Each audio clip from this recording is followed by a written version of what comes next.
Բարի երեկո հարգելի հետևորդներ, եթերում է IBC լուրերի գլխավոր թողարկումն է, ես Սվետլանա Պետրոսյանն եմ, նախ կարևորը համառոտ։ Զելենսկին Երևանում է, ով է դիմավորել նրան և ինչպես են գնահատում այս այցը փորձագետները։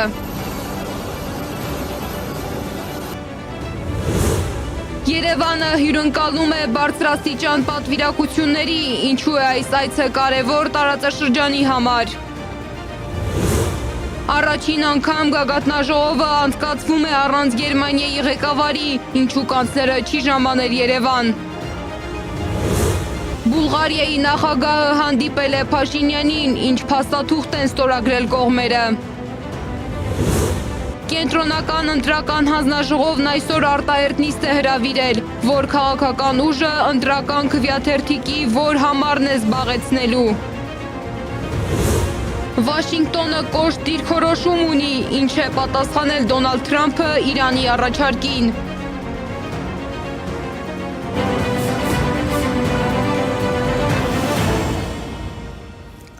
Եվրոպական քաղաքական համայնքի գագաթնաժողովի շրջանակում այսօր Երևան է ժամանել Ուկրաինայի նախագահ Վլադիմիր Զելենսկին։ Զվարթնոցում նրան դիմավորել է ազգային ժողովի նախագահ Ալեն Սիմոնյանը։ Ի դեպ, Զելենսկին առաջին անգամ է Հայաստանում։ Պրահայից հայտնել են, որ արդեն նշանակված է նրա հանդիպումը Չեխիայի վարչապետ Անդրեյ Բաբիշի հետ։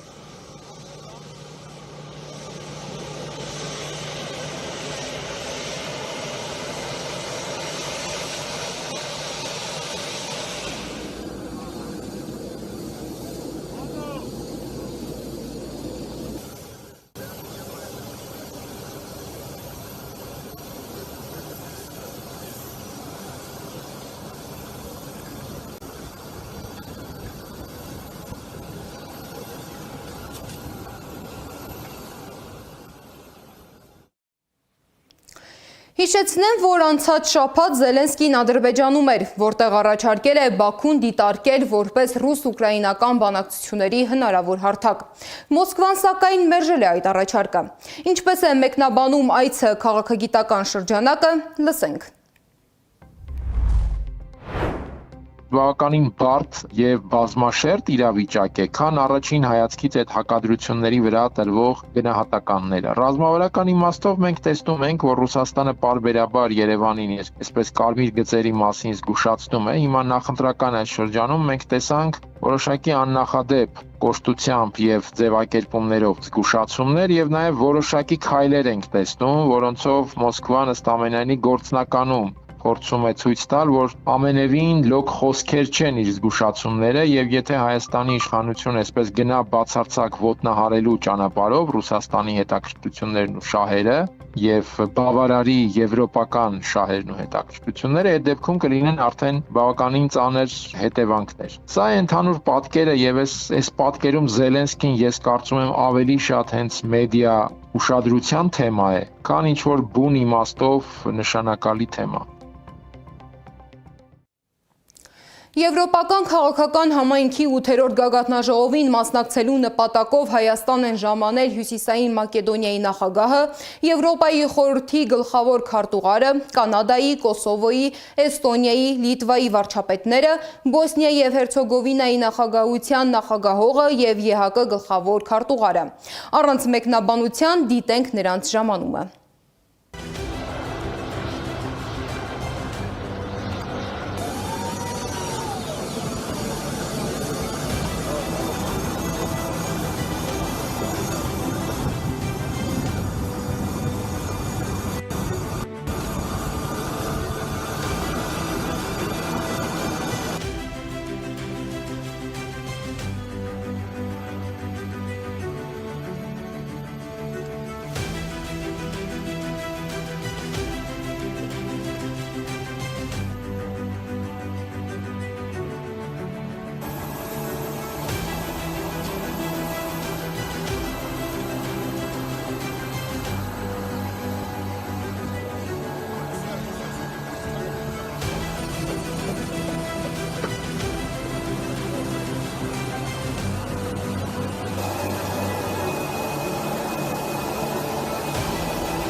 Չնայած հրավերին Թուրքիայի նախագահ Ռեջեփ Էրդողանը Երևան չի այցելի։ Անկարան կներկայացնի փոխնախագահ Ջևդեթ Յիլմազը։ Սա 2008 թվականի նախագահ Գյուլի այցից հետո կլինի Թուրքիայի ամենաբարձր մակարդակի այցը Հայաստան։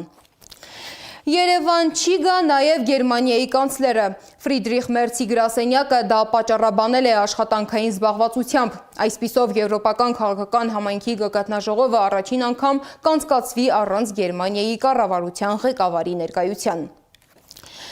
Հայաստանն ու Բուլղարիան այսօր ստորագրել են ռազմավարական գործընկերության մասին համատեղ հռչակագիր։ Փաստաթուղթը ստորագրել են Բուլղարիայի նախագահն ու Նիկոլ Փաշինյանը։ Կողմերը ընդգծել են, որ հարաբերությունները գտնվում են բարձր մակարդակի վրա եւ ունեն զարգացման մեծ ներուժ։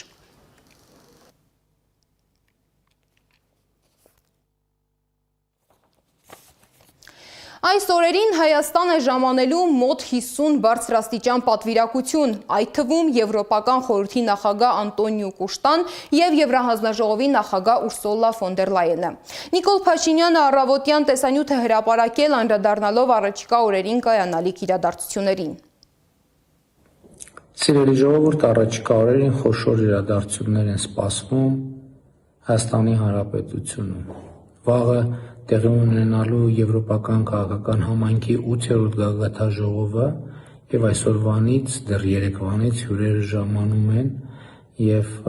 մի քանի տասնյակ երկրների ղեկավարներ են լինելու Հայաստանի Հանրապետությունում։ Հաջորդ օրը տեղի է ունենալու Ֆրանսիայի նախագահ Էմանուել Մակրոնի պետական այցը Հայաստանի Հանրապետություն եւ նաեւ ինչպես արդեն տեղյակ եք, մենք նախագահ Մակրոնի հետ այցելելու ենք նաեւ Գյումրի, որտեղ Վարդանանց հրապարակում 18:00-ից տեղի ունենալու համերգ ֆրանսիացի եւ հայ աստղերի մասնակցությամբ։ Տեղի ունենալու նաեւ Հայաստան-Եվրամիություն առաջին գագաթնաժողովը, որը արդեն իր վերնագրով եւ անունով բավականին խոսուն է եւ այս տրամաբանության մեջ իհարկե Երևանի կենտրոնը, ճանապարհները, անվտանգության միջոցառումները քաղաքացիներին բազմաթիվ անհարմարություններ են պատճառելու։ Այս է պատճառը, որ մասնավորապես վաղվա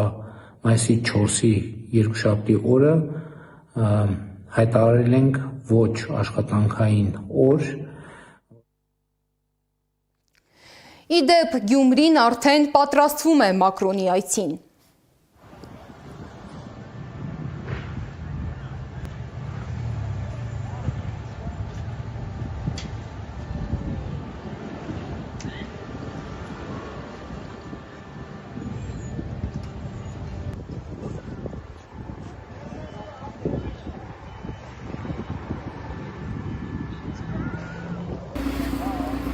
Ասեմ ավելին, անձրևից հետո քաղաքում շտապ ասֆալտապատման աշխատանքներ են իրականացվել, որոնք ինչպես երևում է կադրերից, որոշ հատվածներում չեն դիմացել եղանակային պայմաններին։ 5-ից 7 աշյան, 8 աշյան, հանձրևի մեջ ասֆալտ Ես կամեր են շապարել։ Կարճոնի հերի արճաս, էքստերնա հերի ապրիստակի տագստած թար, հլանդերն այա տեխնիկի մեջի չասա։ Որետ եմ ասում, այս դեկանի համար չի տազանը։ Էստեղ ունի համար սիկենի սա մի քանի որ պայել, ինքը մնալ է, բայց վերջը խո երկար չի մնալ։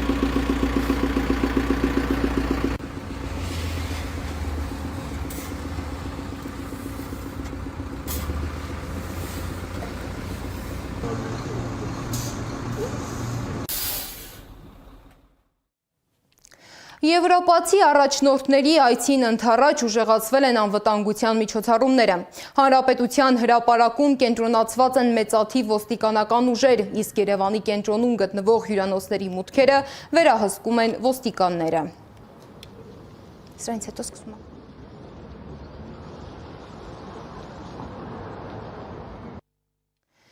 Ինչպես հասկացաք, Երևանը այս օրերին վերածվում է եվրոպական քաղաքական խոշոր կենտրոնի,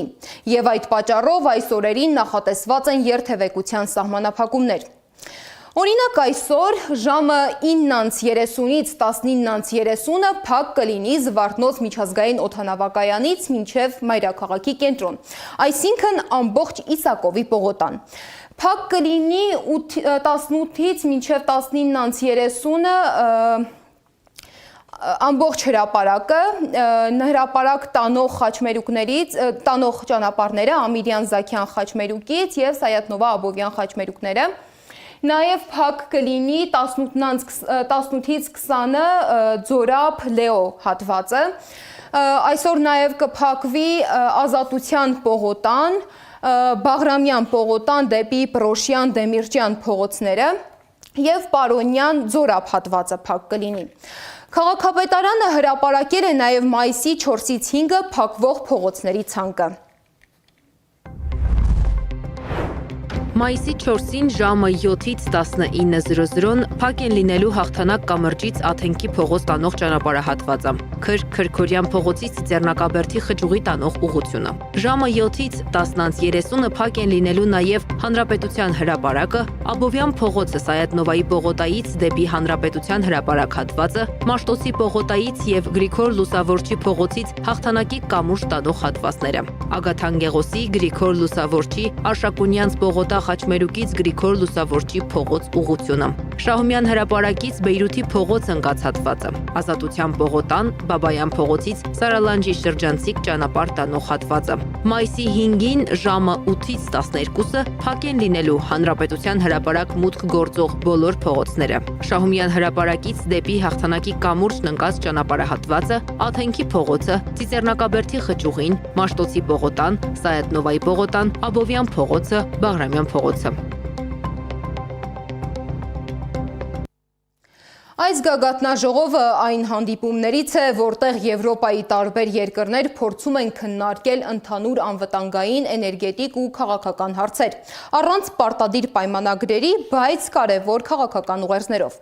Նախորդ գագաթնաժողովները կարևոր ազդակներ են փոխանցել նաև մեր տարածաշրջանին։ Դրանք հիշատակվում են տարածաշրջանի համար շրջադարձային պահերով։ 2022 թվականին Պրահայում հենց նույն ձևաչափով հանդիպմանը Փաշինյանը Արցախը ճանաչել է Ադրբեջանի մաս։ Ինչ է իրենից ներկայացնում այս ձևաչափը, ովքեր են մասնակցում եւ ինչ սպասելիքներ ունեն Երևանից, ռեպորտաժում։ Հաշված ժամերից Երևանը հյուրընկալելու է եվրոպական քաղաքական համայնքին։ Ինչ գագաթնաժողով է, ովքեր են գալու, ինչ հարցեր են քննարկում նման հավաքներին եւ ինչ ուղերձներ փոխանցում։ Գագաթնաժողովը խորհրդանշական կարևորություն ունի Հայաստանի եւ Արցախի համար։ 2022-ի հոկտեմբերին Պրահայում գումարված առաջին գագաթնաժողովի ժամանակ էր, որ Փաշինյանն Արցախը ճանաչեց Ադրբեջանի կազմում։ Քառակողմ Փաշինյան, Ալիև, Մակրոն, Միշել հանդիպմանը որոշվեց Արցախի ճակատագիրը։ Եվրոպական քաղաքական համայնքի հանդիպումից 2 ամիս անց սկսվեց շրջափակումը։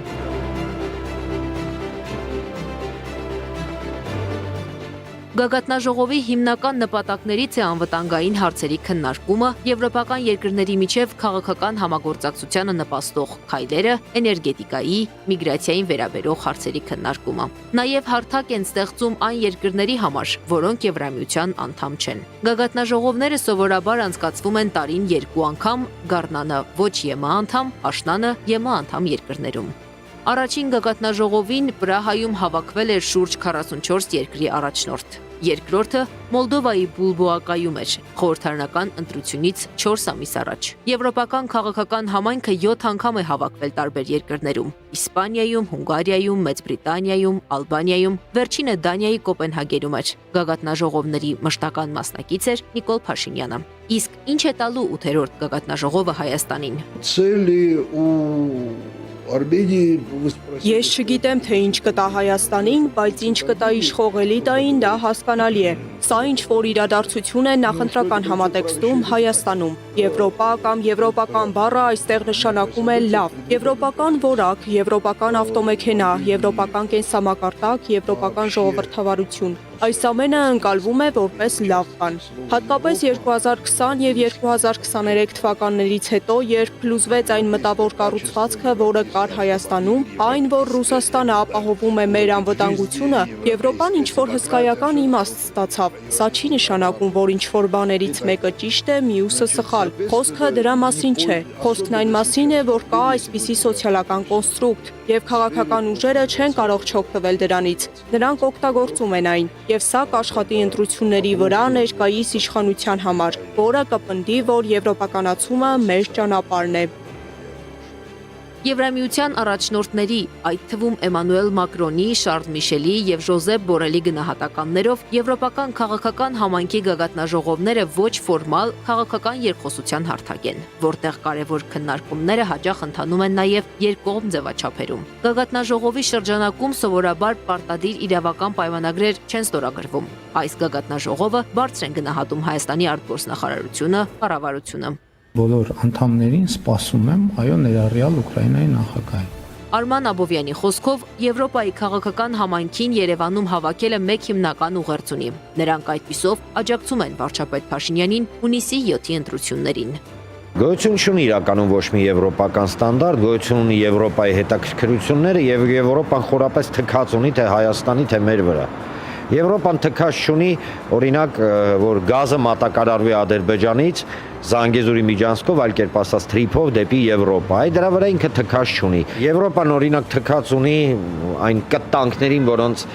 ենթարկվում էին 9 ամիս շարունակ արցախցիներ, որ սովամահ էին անում, մի հատ սանկցիա թեթև մտցրեցին Ադրբեջանի դեմ։ Երևանում գագաթնաժողովին մասնակցելու հրավեր են ստացել նաև Թուրքիայի նախագահ Էրդողանն ու Կանադայի վարչապետ Մարկ Քարնին։ Թուրքիան, ի տարբերություն Ուկրաինայի, գագաթնաժողովների մշտական մասնակից չէ։ Նրանք մասնակցում են ընտրովի, կախված քաղաքական իրավիճակից եւ օրակարգից։ Հաշված ժամեր անց Եվրոպան հավաքվելու է Երևանում, թե ինչ օրակարգով են գալու, ինչ հարցեր են քննարկելու, դեռ պարզ չէ։ Մեզ դեռ հայտնի չէ նաեւ մենք կարողանալու ենք ազատորեն լուսաբանել հանդիպումներն ու արարողությունները, թե ոչ։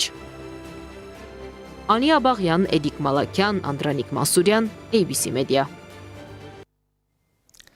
Համապետական ընտրություններից շաբաթներ առաջ Եվրոպական քաղաքական համայնքի եւ ԵՄ Հայաստան գագաթնաժողովների անցկացումը ակտիվ քննարկումների թեմա է դարձել։ Թեմային անդրադարձել է նաեւ Հայաստան դաշինքը։ Դաշինքի գնահատմամբ Հայաստանի իշխանության հետաքրքրությունը ոչ թե Հայաստան-ԵՄ հարաբերությունների բովանդակային զարգացումն է, այլ եվրոպական քաղաքական շրջանակների Հայաստանի ներքաղաքական գործընթացներում օգտագործելը։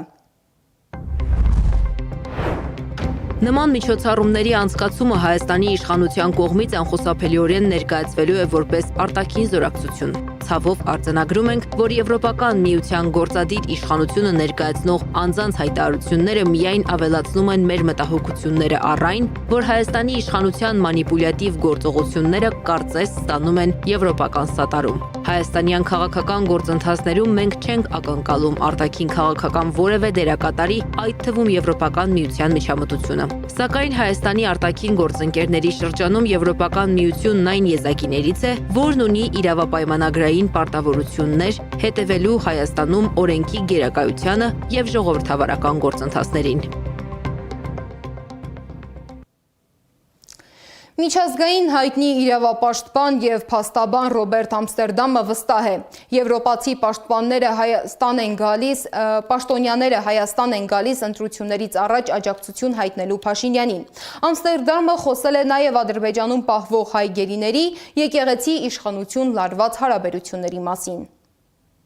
Ինձ անկեղծորեն ցնցեց, որ Հայաստանում գրեթե ոչ մի տեղ չեն երևում Բաքվում պահվող հայ պատանդների լուսանկարները։ Իսրայելում ես տեսել եմ հակառակ պատկերը։ Այնտեղ պատանդների նկարներն ամենուր էին՝ խանութներում, փողոցներում, հանրային բոլոր վայրերում։ Քանի դեռ նրանք գերության մեջ են, դուք էլ եք գերության մեջ։ Ես պետք է խոսեմ նաև Եվրոպական միության մասին։ Դուք ունեք համաձայնագիր, որտեղ իրավունքի գերակայությունը ներկայացված է որպես առաջնահերթություն, բայց գործնականում դա չի կիրառվում։ Քաղաքացիական հասարակությունն ունի բոլոր հիմքերը պահանջելու պատասխանատվություն այդ պարտավորությունների չկատարման համար։ Ես տեսնում եմ նաև մտահոգիչ միտումներ, կապված խոսքի ազատության եւ քաղաքական հավասարակշռության հետ։ Երբ աջակցությունը տրվում է միայն իշխանություններին եւ անտեսվում է ընդդիմությունը, դա վնասում է ժողովրդավարությանը։ հայ եկեղեցու նկատմամբ ճնշումները եւս անհանգստացնող են։ Սա միայն մեկ անձի դեմ քայլ չէ, սա հարված է ձեր ինքնությանը, ձեր պատմությանը,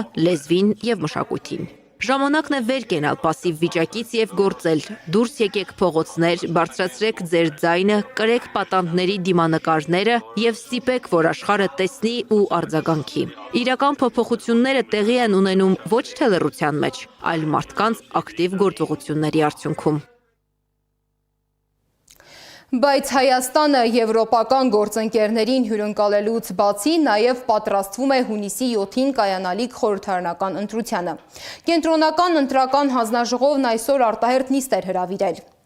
Ընտրությանը մասնակցող քաղաքական ուժերը ընտրել են, թե որ համարի ներքո են լինելու քվեաթերթիկում։ Առաջին համար ռեֆորմիստների կուսակցություն, բոլորին դեմ եմ ժողովրդավարական կուսակցություն, Ուժեղ Հայաստան դաշինք, Հայաստանի շնորհապետական կուսակցություն, Նոր ուժ ռեֆորմիստական կուսակցություն, Միասնության թևեր կուսակցություն, Բարգավաճ Հայաստան կուսակցություն, Ազգային ժողովրդավարական բևեռ համահայկական կուսակցություն,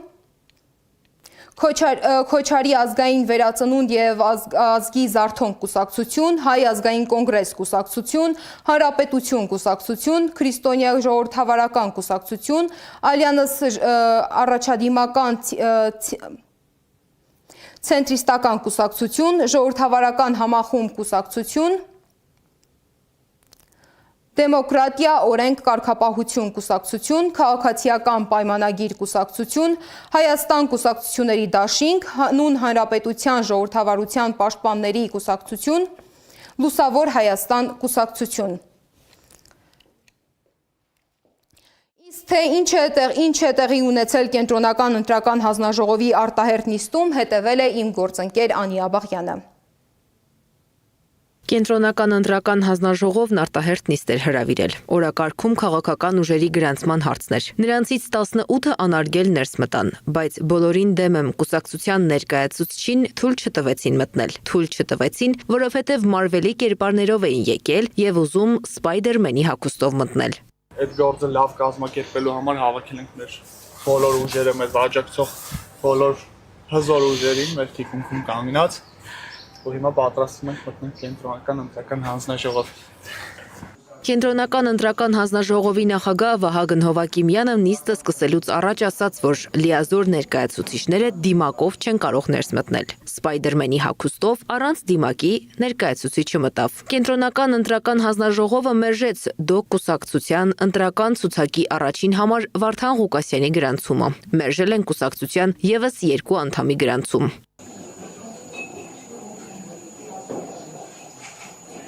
Մեկ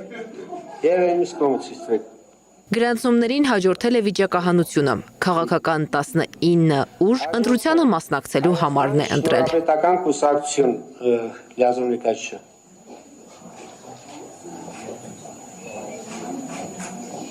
Խորհրդարանական ընտրությանը մասնակցող քաղաքական ուժերի վերջնական ցանկը հայտնի է։ Ընտրության քարոզարշավը կմեկնարկի մայիսի 8-ին։ Կարևոր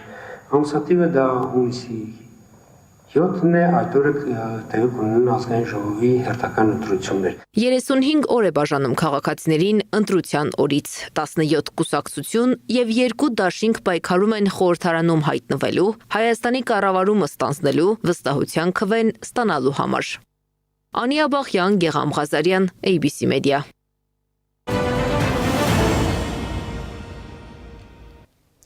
Միջազգային լրահոսից։ Իրանը պակիստանցի միջնորդի միջոցով փոխանցել է ամերիկյան կողմին 9 կետից բաղկացած առաջարկի պատասխանը, որը կենտրոնանում է պատերազմի ավարտի հարցի վրա։ Թեհրանը հրաժարվում է ժամանակավոր հրադադարից եւ պահանջում է 30 օրով հասնել լիակատար խաղաղության։ Իրանը առաջարկում է նաեւ վերանայել Հորմուզի նեղուցում նավարկության կանոնները, վերացնելով գործող սահմանափակումները։